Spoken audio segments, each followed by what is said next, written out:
രാത്രി ഉറങ്ങുന്നതിനിടയിൽ ബോധം വരിക, പക്ഷെ ചലനശേഷിയില്ല, സംസാരശേഷിയില്ല.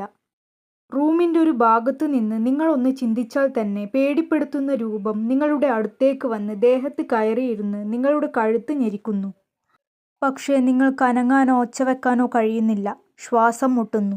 30 സെക്കൻഡിൽ കൂടുതൽ ഇങ്ങനെ കടന്നു പോകുന്നു. പെട്ടെന്ന് ചലനശേഷി കിട്ടുന്നു. മുന്നിലുള്ള രൂപം അപ്രത്യക്ഷമാകുന്നു. ഇങ്ങനെയൊരു അനുഭവം നിങ്ങൾക്കുണ്ടായിട്ടുണ്ടോ? ഉണ്ടായിട്ടുണ്ടെങ്കിൽ അതിനെയാണ് സ്ലീപ്പ് പാരാലിസിസ് എന്ന് വിളിക്കുന്നത്. 10ൽ 4 പേർക്കും സ്ലീപ്പ് പാരാലിസിസ് അനുഭവപ്പെടുമെന്നാണ് സൈക്കാട്രിസ്റ്റുകൾ പറയുന്നത്. ശരിക്കും സ്ലീപ്പ് പാരാലിസിസ് ഉണ്ടാകുന്നത് നിങ്ങൾ ഉറക്കത്തിലോ പൂർണ്ണബോധത്തിലോ ഉള്ളപ്പോഴല്ല, അതിൻ്റെ ഇടയിലുള്ള ഒരു സ്റ്റേജിലാണ്. ബോധം കുറച്ചുണ്ടെങ്കിലും ശരീരം പാരലൈസ്ഡ് ആയ അവസ്ഥ. ആ സമയത്ത് നിങ്ങളെ പേടിപ്പെടുത്തുന്നത് പോലെയുള്ള സംഭവങ്ങൾ ഉണ്ടാകും. ചിലപ്പോൾ ആ രൂപം ഒന്നും ചെയ്യാതെ നിങ്ങളുടെ അടുത്ത് വന്ന് വെറുതെയിരിക്കും, ചിലപ്പോൾ ആക്രമിക്കും. നിങ്ങൾക്കിതെല്ലാം കാണാനും അനുഭവപ്പെടാനും പറ്റുന്നുണ്ടെങ്കിലും പ്രതികരിക്കാൻ കഴിയുന്നില്ല. ചില ആളുകൾക്ക് ഈ രൂപങ്ങളൊന്നും കാണാതെ തന്നെ സ്ലീപ്പ് പാരാലിസിസ് ഉണ്ടാകാറുണ്ട്.